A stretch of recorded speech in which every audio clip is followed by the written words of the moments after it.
I woke up to the sound of chainsaws ripping through the morning silence, and my first thought was that someone had lost their mind. My name is Yannick Thornton, and I had moved to rural Montana 3 years ago specifically to get away from the kind of people who thought chainsaws at dawn were acceptable. The property I bought was 30 acres of gorgeous land, just outside Missoula, complete with a barn that I had spent the last 2 years converting into a workshop and animal shelter. The barn had become my pride and joy, outfitted with top-of-the-line heating systems, insulation, and enough space to house the rescued horses and livestock I had taken in over the years. But that morning in January, something was very wrong. I threw on my boots and coat, not even bothering to change out of my thermal pajamas, and rushed outside into the bitter cold. The blizzard that had been threatening us for days had finally arrived overnight, dumping what looked like 2 feet of snow across my property. The wind was howling, creating white-out conditions that made it hard to see more than 20 feet ahead. But I could see enough. I could see the gaping hole in my fence line, the one that separated my property from the HOA-controlled community land that bordered my western edge. And standing there, chainsaw in hand, was Patricia Winters. Patricia was the HOA president of Meadowbrook Estates, the planned community that had sprung up about a year after I bought my property. When I had purchased my land, it was gloriously isolated. Then some developer decided to build a gated community right next door, and suddenly, I had neighbors who thought they had a say in how I lived my life. The HOA had been a thorn in my side since day one, but Patricia took it to a whole new level. She was 52, according to public records, with that distinctive Karen haircut and an attitude that suggested the world owed her constant deference. "What the hell are you doing?" I shouted over the wind and the dying whine of her chainsaw. She turned to look at me, and I could see she was shivering despite her expensive North Face jacket. Behind her were 2 other people I recognized from HOA meetings, both looking miserable in the blizzard conditions. "Your barn has heat," Patricia said, as if that explained everything. "The power is out in the community and we need shelter." I stared at her, trying to process what I was hearing. "So you cut through my fence?" "It's an emergency," she said, her voice taking on that shrill quality that made my teeth ache. "The nearest public shelter is 15 miles away, and the roads are completely impassable. Your barn is right here, and you have that fancy heating system. You need to share it." "That's my private property," I said, my voice dangerously calm despite the rage building inside me. "You just committed criminal trespass and destruction of property." "Oh, please," Patricia waved her hand dismissively. "We're neighbors. You can't just let us freeze to death out here because of some property line technicality." I looked at the fence she had destroyed. It was not just any fence. When I had built it 3 years ago, I had been very careful about the placement and the materials. The fence ran along the exact property line, as confirmed by a professional survey, and I had used high-quality materials because I wanted it to last. The section she had cut through had probably cost me $2,000 in materials and labor alone. "Get off my property," I said. "Right now." "I will not," Patricia said, drawing herself up to her full height, which was still a good 6 inches shorter than me. "I am invoking emergency shelter rights." "That's not a thing," I said. "Not when it comes to private property. There are procedures for this. You call emergency services, you coordinate with the county. You don't just take a chainsaw to someone's fence." "The phone lines are down," one of the other people behind Patricia said. It was Robert something, one of the HOA board members. "We couldn't call anyone." "Cell phones?" I asked. "No signal," Robert admitted. I pulled out my phone. He was right. "No signal. which was not uncommon out here during severe weather, but that still did not give them the right to destroy my property and trespass. "I have a satellite phone in my house," I said. "For emergencies, I'll call the proper authorities and get you directed to an actual shelter." "We're going to your barn," Patricia said, and she started walking forward. I stepped in front of her. "No, you're not. Are you really going to stop us?" She looked at me with that entitled expression I had seen too many times before. "In a blizzard, when we're in danger." "You're not in danger if you turn around and go back to your houses right now," I said. "The blizzard is bad, but your houses are still standing. You have fireplaces. I've seen them. Bundle up, use your fireplaces, and wait it out like everyone else." "The HOA bylaws clearly state that in times of emergency, community resources can be shared," Patricia said, pulling out a soggy piece of paper from her pocket. "Your property borders the community, which means you're subject to certain reciprocal agreements." "I'm not part of your HOA," I said slowly, as if explaining to a child. "I bought my property before your development even existed. I never signed your bylaws. They have zero authority over me." "That's a matter of legal interpretation," Patricia said. "And right now, I'm interpreting it as we have a right to emergency shelter." She pushed past me, and the other two followed. I could have physically stopped them, but that would have opened me up to assault charges, even though they were trespassing. It was a calculated move on Patricia's part, and I could see the smug satisfaction on her face as she marched toward my barn. I pulled out my satellite phone as I followed them through the snow. The device was expensive, but moments like this made it worthwhile. I dialed 911 and waited for the connection. "911, what's your emergency?" "This is Yannick Thornton at 4487 Ridge Valley Road, just outside Missoula. I have 3 people who have destroyed my fence and are currently trespassing on my property. They're attempting to enter my barn without permission." "Are you in immediate danger, sir?" "Not physically, but they've caused significant property damage and are refusing to leave." "Is this in relation to the blizzard situation?" "They're claiming it is, but they have homes to go back to." "This isn't an emergency shelter situation. This is criminal trespassing and destruction of property." There was a pause on the other end. "Sir, during severe weather events, we do have protocols for emergency shelter sharing. Not on private property without the owner's permission," I said firmly. "And not when there are other options available. Their houses are fine. They just want access to my heated barn because it's more comfortable. I'll dispatch a unit, but given the weather conditions, response time may be significant." "I understand, but I want this documented." "They cut through my fence with a chainsaw. This was premeditated." I ended the call and looked at my barn. Patricia had already opened the door and was ushering the others inside. My horses whinnied nervously at the intrusion of strangers. I had 4 rescued horses, 3 goats, and a small flock of chickens in that barn, and they were not used to random people barging in. I followed them inside, my anger building with each step. The barn was warm, maintained at a comfortable 60 degrees by the heating system I had installed. The animals had plenty of space, clean straw, and fresh water from the heated waterers I had set up. It was a sanctuary, and Patricia was treating it like a public facility. "This is nice," Patricia said, looking around approvingly. "Much better than I expected. You've really fixed this place up." "Get out," I said. "We'll leave when the blizzard passes," Patricia said, settling herself on a hay bale. "You have plenty of room here. Don't be selfish."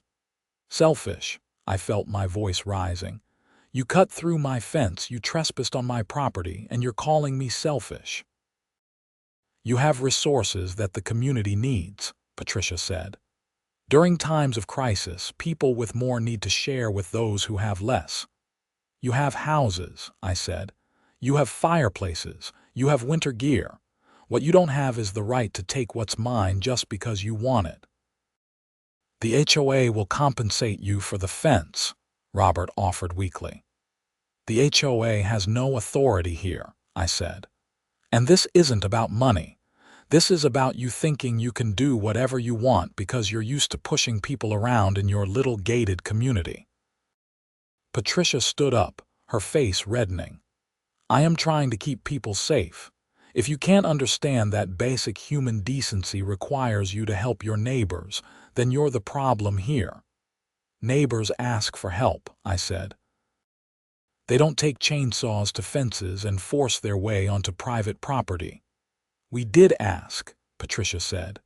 "Last month when I sent you that letter about emergency resource sharing, you never responded." I remembered that letter. It had been one of many ridiculous HOA communications that Patricia had sent me, despite my repeated explanations that I was not part of her HOA. That particular letter had proposed that all properties within a half-mile radius of Meadowbrook Estates should agree to share resources during emergencies, which would have essentially given the HOA access to my property, my equipment, and my facilities whenever they deemed it necessary. "I didn't respond because it was absurd," I said. "You have no authority to demand access to my property. The fact that I didn't respond should have been answer enough." "Silence implies consent," Patricia said. "Not in any legal framework that actually exists," I shot back. "You know what? I'm done arguing. The sheriff's department has been called. You can explain to them why you thought cutting through someone's fence during a blizzard was a good idea." "They'll understand we had no choice," Patricia said confidently, but there was a flicker of uncertainty in her eyes now. I could see her processing the situation, maybe realizing that her justification was not as solid as she had thought. The problem with people like Patricia was that they got so used to having their way within their little sphere of influence that they forgot how the real world worked. In her HOA meetings, she could fine people for having the wrong color mailbox or leaving their trash cans out too long. Out here, on actual legal matters involving real property rights, she had no power at all. The next few hours were tense. Patricia and her companions made themselves comfortable in my barn, while I stayed there to keep an eye on them and make sure they did not damage anything else. The horses had calmed down somewhat, but they were still wary of the strangers. I spent the time documenting everything with my phone, taking photos of the destroyed fence, videos of Patricia and the others in my barn, and written notes with timestamps of everything that had happened. The blizzard continued to rage outside. I had to admit, if only to myself, that it was brutal out there. Visibility was near zero, and the wind chill had to be pushing -30 degrees. But that still did not justify what Patricia had done. If this had been a true emergency, if someone's life had actually been in danger, there were proper procedures. You did not just take matters into your own hands and destroy someone's property. Around noon, the wind started to die down a bit. The snow was still falling heavily, but at least you could see more than a few feet ahead. I checked my satellite phone and saw that I had a message from the sheriff's department saying they were attempting to reach my location, but were encountering difficulties with the road conditions. Patricia had fallen asleep on a pile of hay, wrapped in a horse blanket she had taken without asking. Robert and the other person, a woman named Jennifer, were huddled together near one of the heating vents. They looked miserable and cold despite the barn's warmth, probably because their clothes were soaked through from trudging through the snow. I went back to my house to grab some supplies. If I was going to be waiting for the sheriff, I at least needed coffee and food. My house was a modest 2-story cabin-style home that I had also renovated extensively.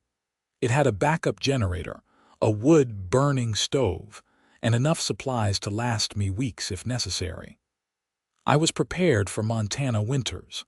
That was part of why I had moved here in the first place. When I returned to the barn with a thermos of coffee and some sandwiches, I found Patricia awake and on her phone. "Signal's back," she said, looking at her screen. "Good," I said. "Then you can call for a proper evacuation if you really think you're in danger." "I'm calling my lawyer," Patricia said. Of course she was. I watched as she explained the situation to whoever was on the other end of the line. From what I could hear, she was spinning it as a heroic rescue mission where she had been forced to take drastic action to save lives during a deadly blizzard. She conveniently left out the part where her house was perfectly fine, and she had destroyed my property without permission. When she hung up, she looked at me with renewed confidence. "My lawyer says we have a solid case for emergency necessity. Any property damage will be ruled justified given the circumstances." "Your lawyer is wrong," I said calmly. Emergency necessity requires an immediate threat to life or safety that cannot be addressed through other means. You had other means. You had your houses. You had fireplaces. You chose not to use them because you wanted the comfort of my heated barn. "The power was out," Patricia insisted. "So what?" I said. "Power outages during blizzards are normal. That's why people have fireplaces and backup heat sources. That's why you stock up on supplies. You don't get to claim emergency necessity just because you're uncomfortable." "We'll see what the court says," Patricia said. "Yes, we will," I agreed. The sheriff finally arrived around 3 in the afternoon. Deputy Marshal Hayes was a middle-aged man who looked thoroughly fed up with the weather and everything it was causing. He came into the barn, brushed snow off his coat, and looked around at the scene. "Mr. Thornton," he asked. "That's me," I said. "I'm Deputy Hayes. You called about a trespassing situation." "That's correct," I said, and I laid out the entire situation for him. I showed him the photos of the destroyed fence, explained how Patricia had cut through it with a chainsaw, and detailed how she and her group had forced their way onto my property despite my explicit refusal.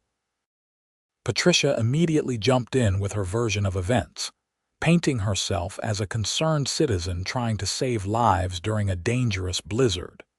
Deputy Hayes listened to both sides, making notes in a small notebook he pulled from his pocket. When we were both done, he looked at Patricia with a skeptical expression. "Madam, is your house currently inhabitable?" he asked. "Well, the power is out," Patricia said. "That's not what I asked. Is the structure sound? Do you have shelter from the elements?" "Yes, but we don't have heat." "Do you have a fireplace?" Patricia hesitated. "Yes. Firewood, some," she admitted. "So you had shelter and a means of staying warm," Deputy Hayes said. "Why did you feel the need to damage Mr. Thornton's property and trespass instead of using your own resources?" "This barn was closer and had better heating," Patricia said. "It made more sense." "It made more sense to you," Deputy Hayes corrected.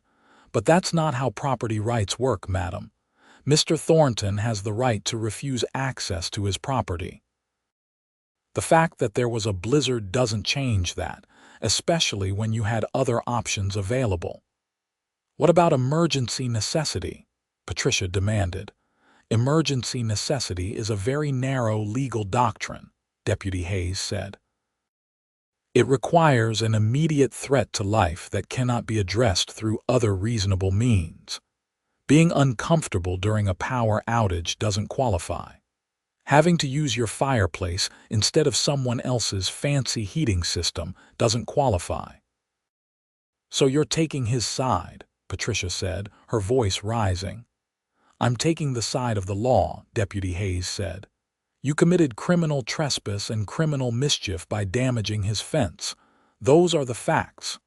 "I want to press charges," I said. Deputy Hayes nodded. "That's your right, Mr. Thornton. Madam, I'm going to need you and your companions to come with me. We'll go back to the station once the roads are more passable and we'll sort this out properly." "This is outrageous," Patricia said. "I was trying to help people." "You were trespassing on private property after causing criminal damage," Deputy Hayes said. "The intent doesn't matter when you break the law." But then something else occurred to me, something I had not mentioned yet because I had not thought it was relevant. But now, looking at Deputy Hayes and thinking about the full scope of what Patricia had done, I realized it might be very relevant indeed. "Deputy Hayes," I said, "there's something else you should know. My property isn't just regular private property. Part of it, including the barn and the section of fence that was cut, is actually on land protected under a federal conservation easement." Deputy Hayes's eyebrows went up. "Say that again." "When I bought this property, the previous owner had entered into a conservation easement with the U.S. Fish and Wildlife Service," I explained. "It protects about 15 acres of the property, including wetlands and wildlife habitat. The barn is technically within the easement boundary, though structures that existed before the easement are grandfathered in. But any damage to the property, including fences, has to be reported to federal authorities." Patricia's face went white. "What does that mean?" "It means this might not just be a state crime," Deputy Hayes said slowly. "If you damaged property that's under federal protection, that could be a federal offense." "That's ridiculous," Patricia sputtered. "I cut a fence. That's not a federal crime." "Trespassing on federally protected land can absolutely be a federal crime," Deputy Hayes said. "Especially if damage was done. Mr. Thornton, do you have documentation of this easement?" "I do," I said. "It's in my files at the house. I can get it for you." "Please do," Deputy Hayes said. I trudged through the snow back to my house, feeling a grim satisfaction settling over me. I had not asked for any of this. I had been perfectly content to live on my property, take care of my animals, and be left alone.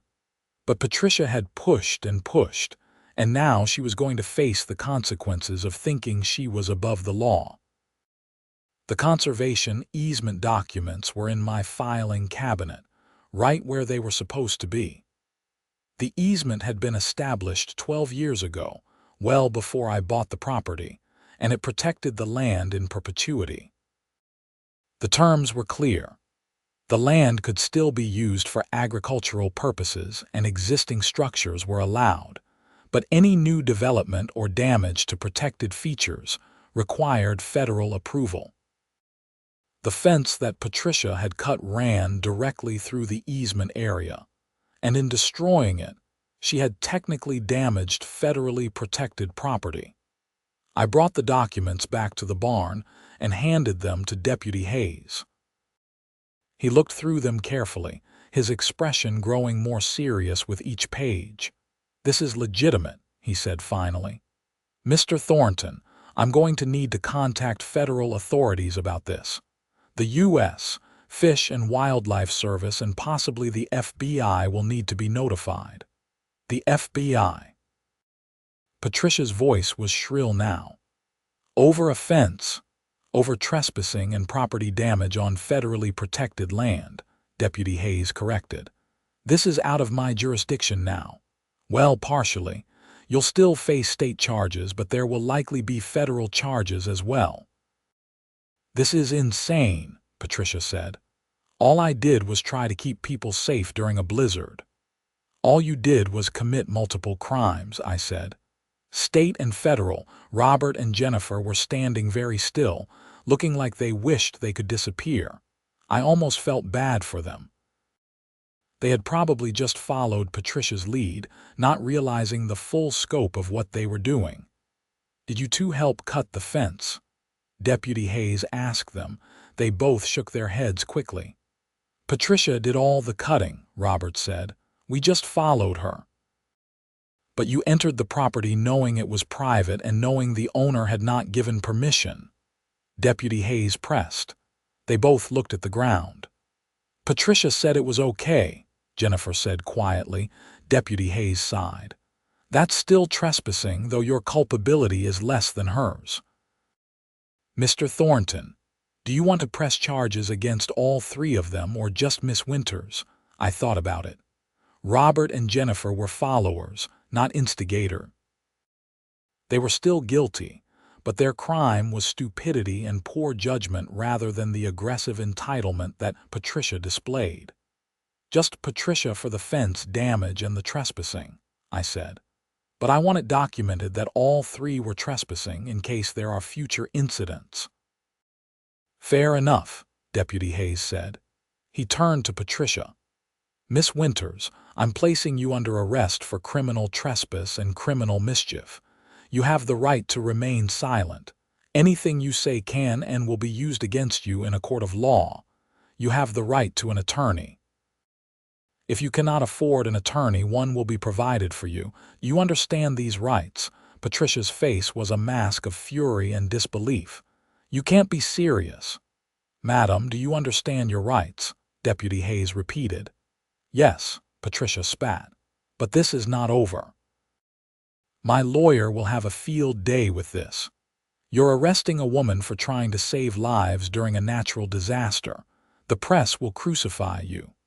The press will report that you destroyed property and trespassed, Deputy Hayes said calmly. He pulled out handcuffs. Please turn around and put your hands behind your back. You're handcuffing me. Patricia's voice went up another octave. Standard procedure for arrests, madam. I watched as Deputy Hayes cuffed Patricia and read her the rest of her rights. Robert and Jennifer were told they needed to come to the station to give statements, but were not being arrested at this time. They looked relieved but also scared, probably realizing that following Patricia had been a huge mistake. The sheriff's SUV was parked near the gap in the fence, and Deputy Hayes loaded Patricia into the back seat. She was yelling the entire time about lawyers and lawsuits, and how this was an abuse of power. Robert and Jennifer climbed into their own vehicle and followed the deputy back toward town. I stood in the snow, looking at the gaping hole in my fence, and felt exhausted. The blizzard had finally stopped, leaving everything covered in a thick blanket of white. My property looked peaceful and beautiful, but the destroyed fence was a stark reminder of what had happened. Over the next few days, things escalated in ways I had not fully anticipated. The federal authorities took the conservation easement violation seriously. An agent from the U.S. Fish and Wildlife Service came out to inspect the damage and take photographs. He was a serious man in his 40s named Agent Carson, who explained that violations of conservation easements were taken very seriously because they undermined the entire system of land protection that the federal government relied on. The thing is, Agent Carson explained as we stood near the destroyed fence, these easements are voluntary agreements between landowners and the government. But once they are in place, they're legally binding in perpetuity. If people could just violate them whenever they felt like it, the entire system would collapse. We protect millions of acres through these easements, and we have to enforce them consistently. I understand, I said. I knew about the easement when I bought the property. It was actually one of the selling points for me. I wanted to make sure the land stayed protected. And we appreciate landowners like you, Agent Carson said. But what Miss Winters did, cutting through the fence and trespassing, that's a federal crime under 18 U.S.C. Section 1361, which covers destruction of government property. The easement makes this federal land in a legal sense, even though you own it. What kind of penalties are we looking at? I asked. For a first offense, it could range from fines to up to 10 years in prison, depending on the extent of the damage and the intent, Agent Carson said. Given that Miss Winters admits she did this deliberately and with full knowledge that it was not her property, the U.S. Attorney's Office is considering prosecution. Patricia, meanwhile, had hired a lawyer and was mounting what she clearly thought was a brilliant defense. Her story to the media, which she had immediately contacted despite her lawyer probably advising against it, was that she was a heroic neighbor who had saved lives during a deadly blizzard, only to be persecuted by an uncaring landowner and overzealous authorities. The local news picked up the story, and for a few days, I was getting calls from reporters asking for my side. I gave a few interviews, calmly explaining the actual facts, that Patricia had destroyed my property, that she had other options available, and that this was not about refusing to help neighbors but about property rights and the rule of law. Public opinion was mixed at first. Some people seemed to think I was being unreasonable, that I should have just let Patricia and her friends use the barn. But as more details came out, particularly about the federal conservation easement and the fact that Patricia had other options available, sentiment started to shift. It helped that Patricia could not seem to stop talking to the press, and every interview she gave made her sound more entitled and unreasonable. "I had every right to do what I did," she said in one local news interview. "When there's an emergency, property rights take a back seat to human needs." Yannick Thornton was being selfish and cruel, and I took the action necessary to protect my neighbors. The reporter had asked her about the fireplace in her house and the fact that the structure was sound. Patricia had waved that off as irrelevant. It was cold and uncomfortable. The barn was warmer and safer. That interview was played on the local news that evening, and I got several calls from neighbors and acquaintances saying that Patricia had basically admitted she had done it for comfort rather than necessity. The prosecutor in the state case, a sharp woman named Linda Ramirez, told me that Patricia's media interviews were actually helping the case against her because she kept admitting to elements of the crimes. "She's making this very easy for us," Linda said during one of our phone conversations. "Usually, we have to work to prove intent and knowledge, but she keeps going on TV and saying she knew it was his property. She knew she was damaging it, and she chose to do it anyway because she thought she had the right to. That's textbook criminal mischief and trespassing." The federal case was moving forward as well. The U.S. attorney for the District of Montana had decided to pursue charges, and Patricia was indicted on federal trespassing and property destruction charges. That was when things really started to sink in for her, I think. Federal charges were serious, with real prison time possible, and the federal prosecutors had significant resources to pursue the case. Patricia's lawyer tried to negotiate a plea deal, but both the state and federal prosecutors were not particularly interested in being lenient. Patricia had shown no remorse, had continued to justify her actions in public, and had even started a social media campaign against me, accusing me of being a cruel landowner who cared more about property than people.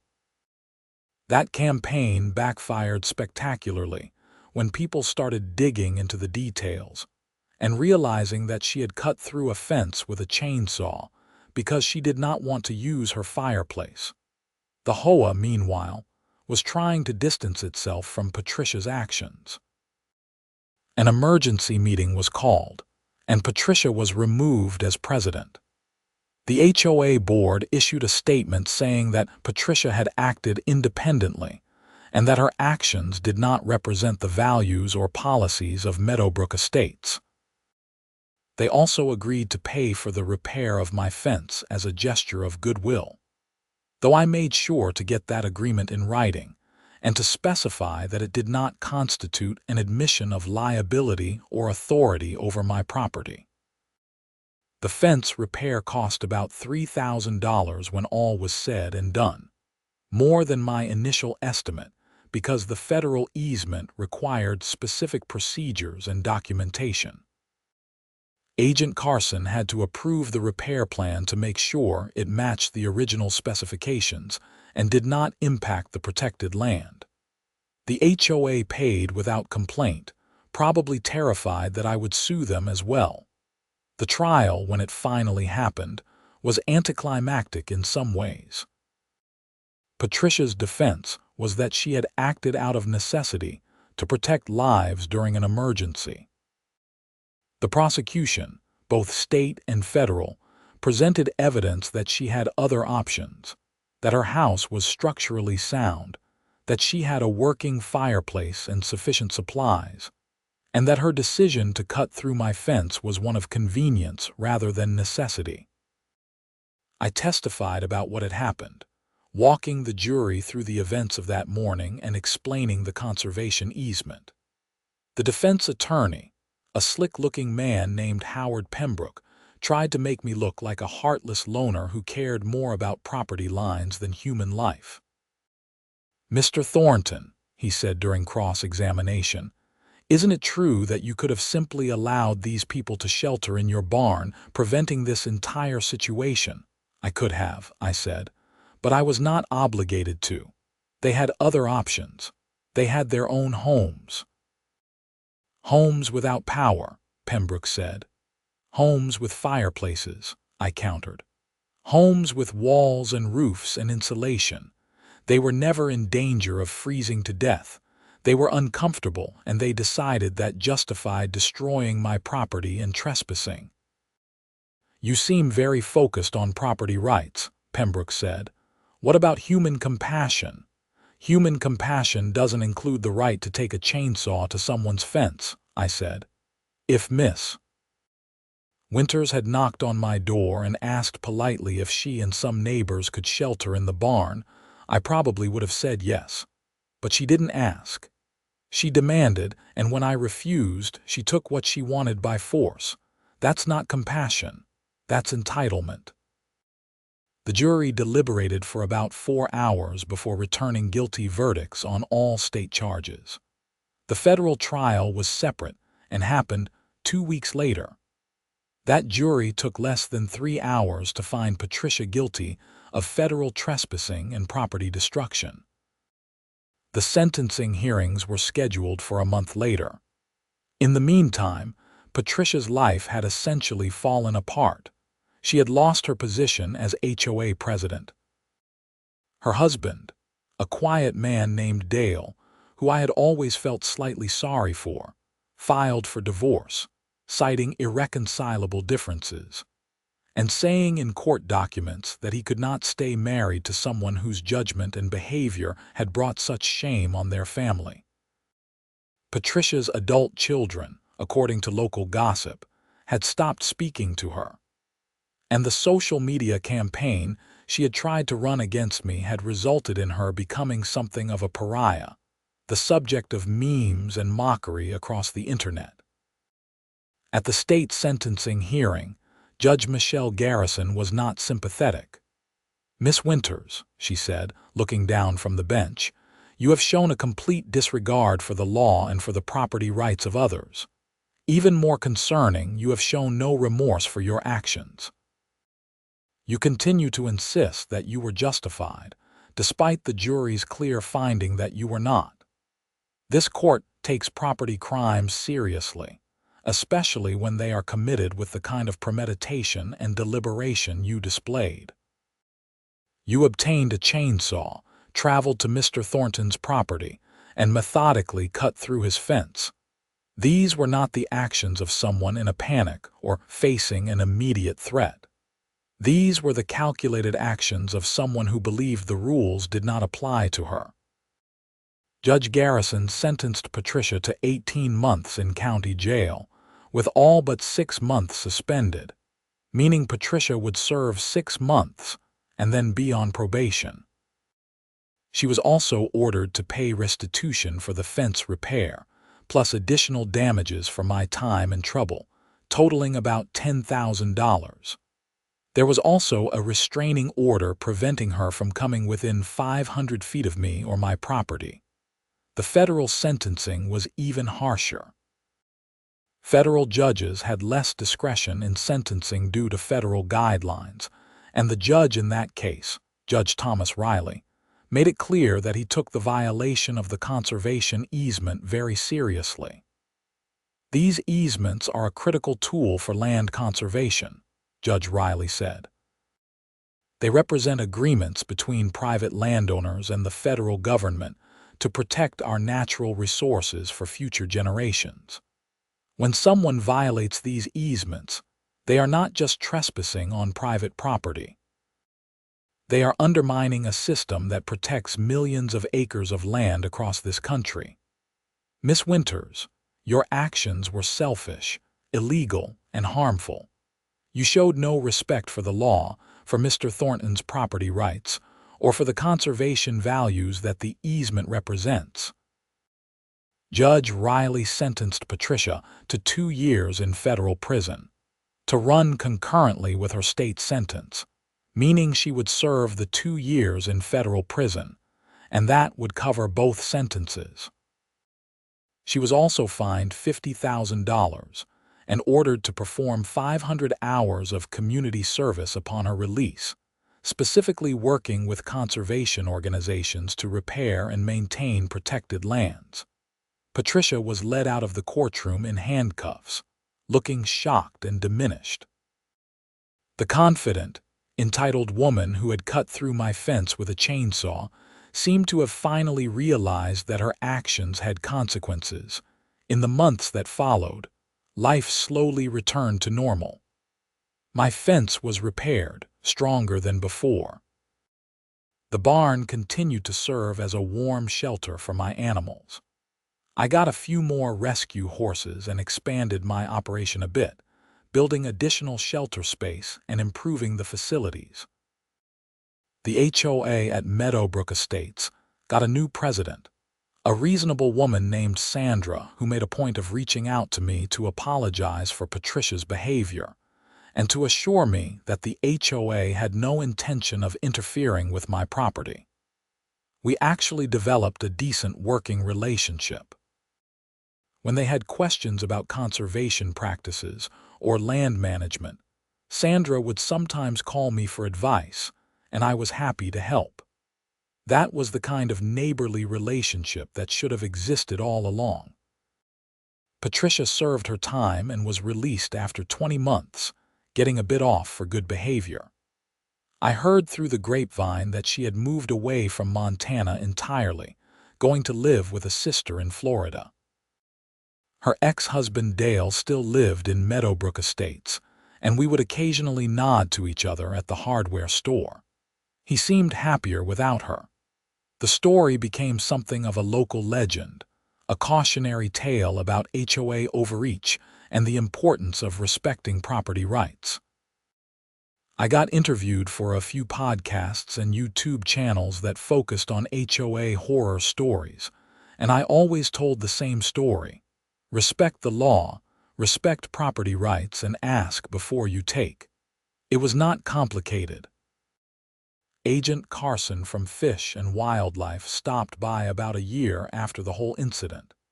He brought me a certificate of appreciation from the agency, thanking me for my stewardship of the protected land and for reporting the violation.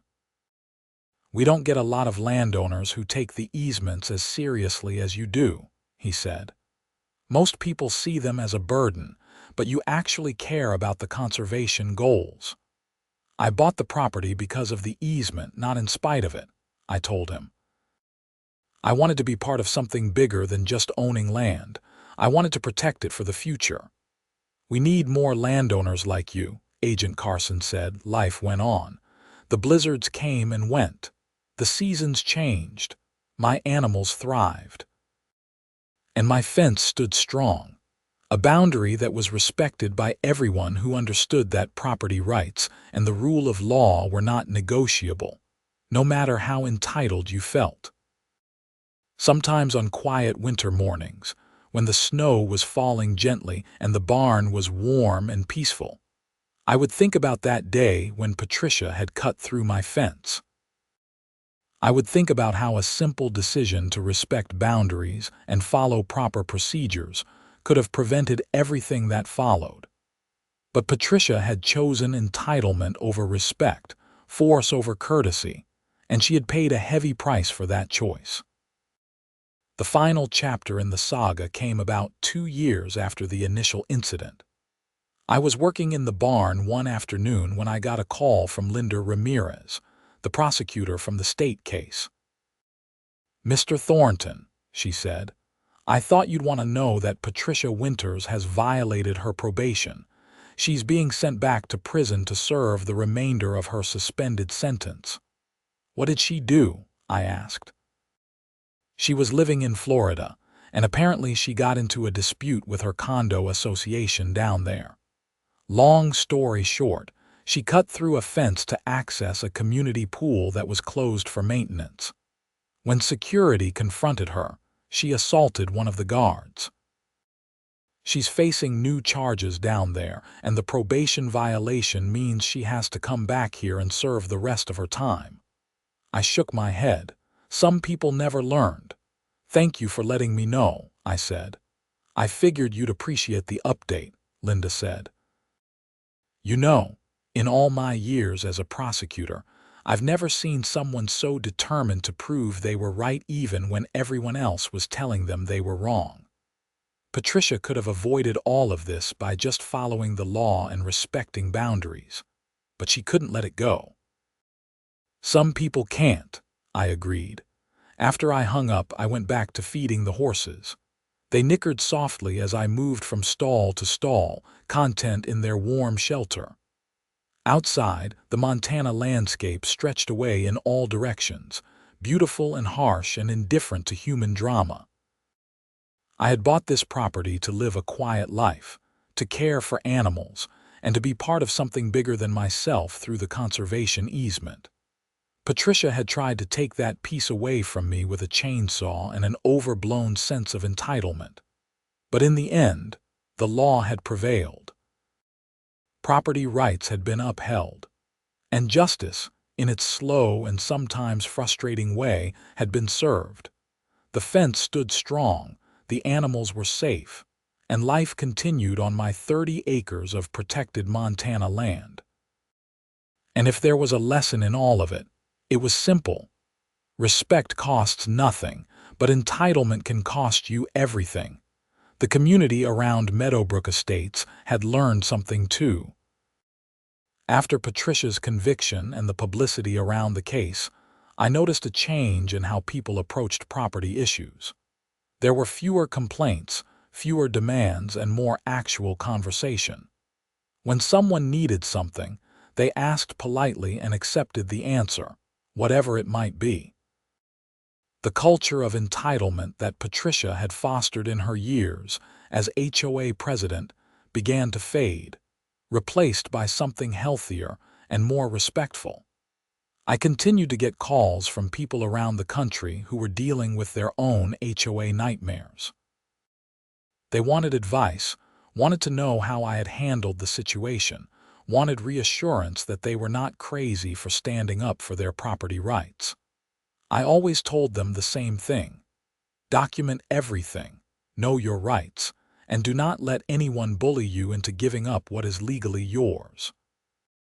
The law is there to protect property owners, but you have to be willing to use it. One of the more interesting calls I got was from a documentary filmmaker who wanted to make a short film about the incident. She was working on a series about property rights and land conservation, and she thought my story would be a good case study. I agreed to participate, and she spent a week filming interviews and footage of the property. The documentary aired on a streaming service about a year later and got a surprising amount of attention. It was well done, presenting both the property rights issues and the conservation aspects in a balanced way. The publicity from the documentary led to more speaking opportunities. I was invited to talk at a land conservation conference in Bozeman, where I discussed the importance of conservation easements and how they can work for both landowners and wildlife. I was also asked to speak at a property rights seminar in Missoula, where I told the story of Patricia and the fence as a cautionary tale about HOA overreach.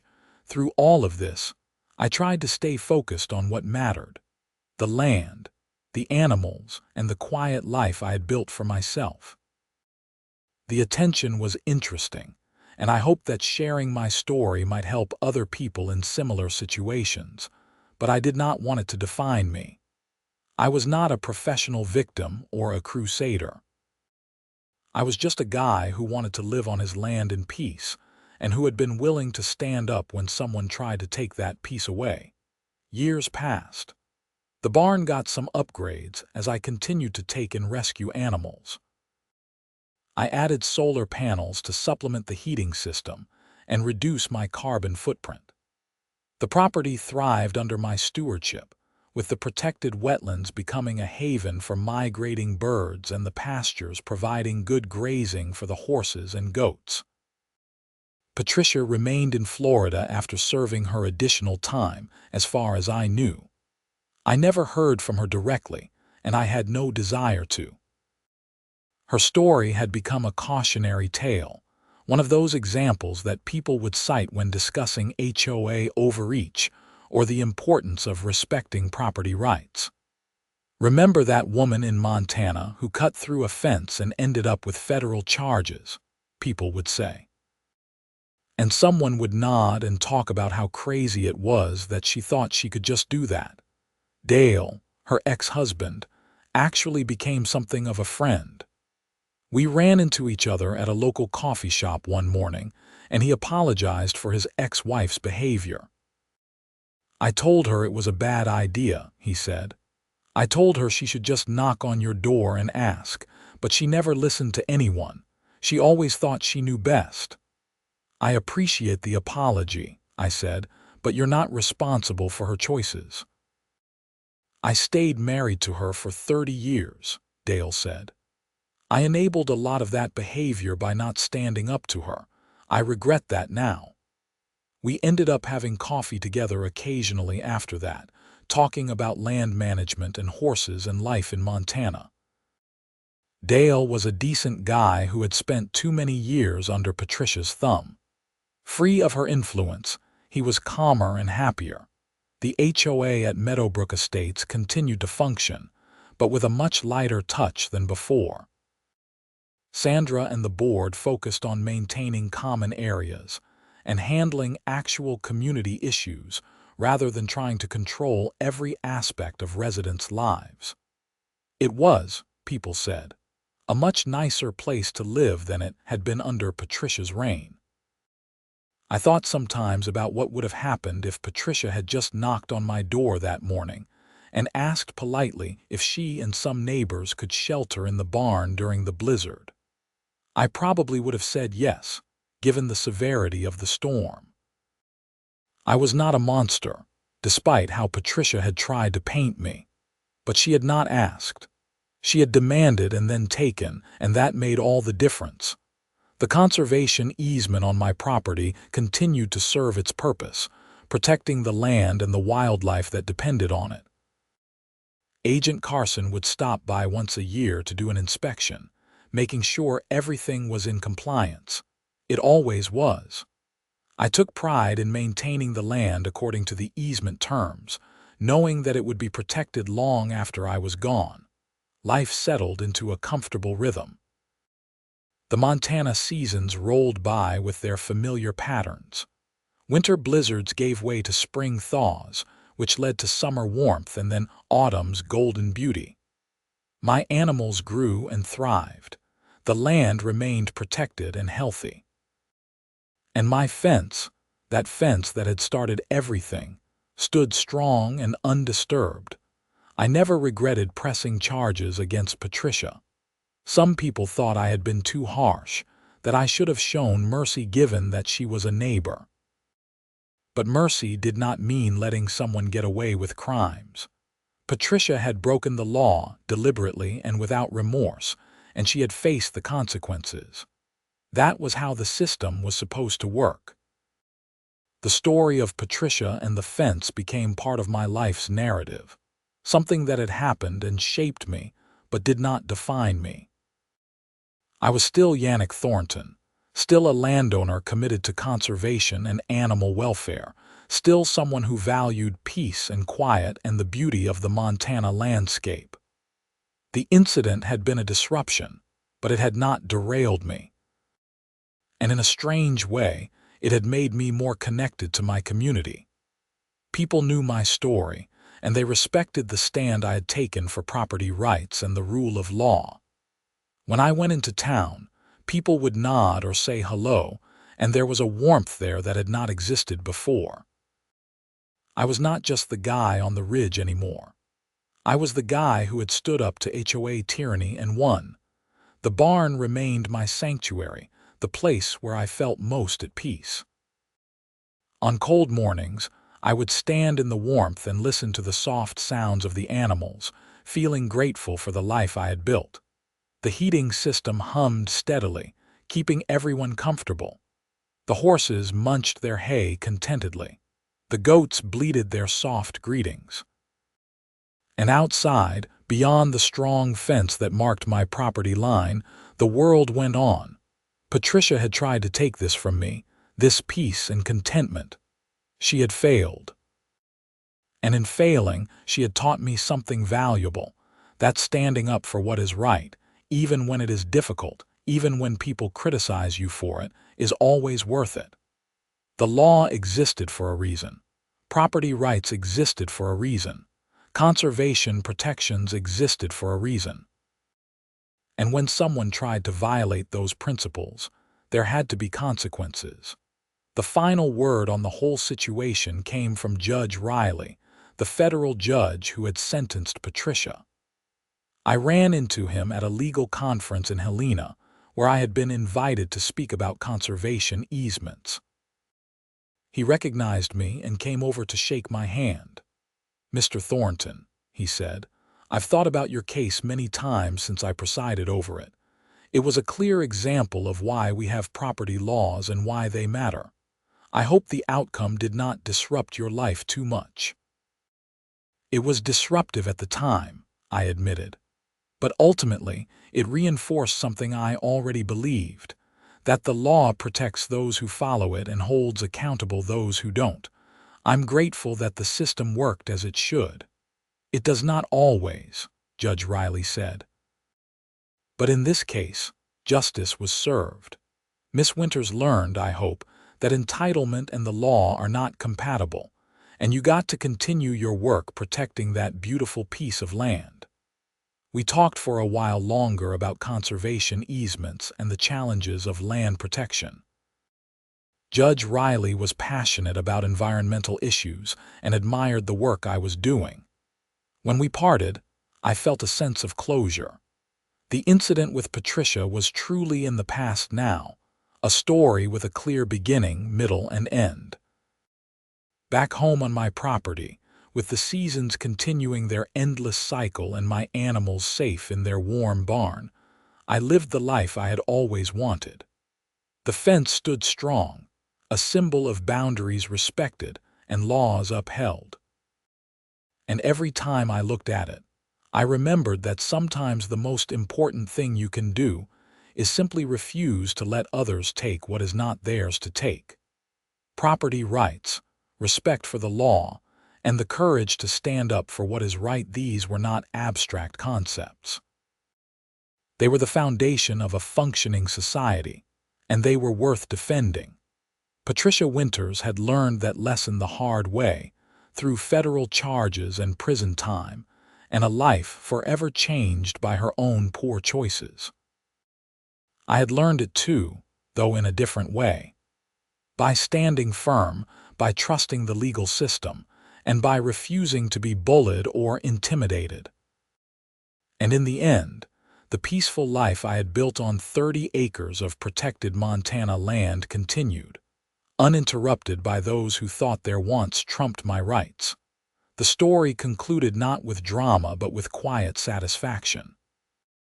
The barn stayed warm, the animals stayed safe, the land stayed protected, and I stayed committed to the principles that had guided me throughout the whole ordeal.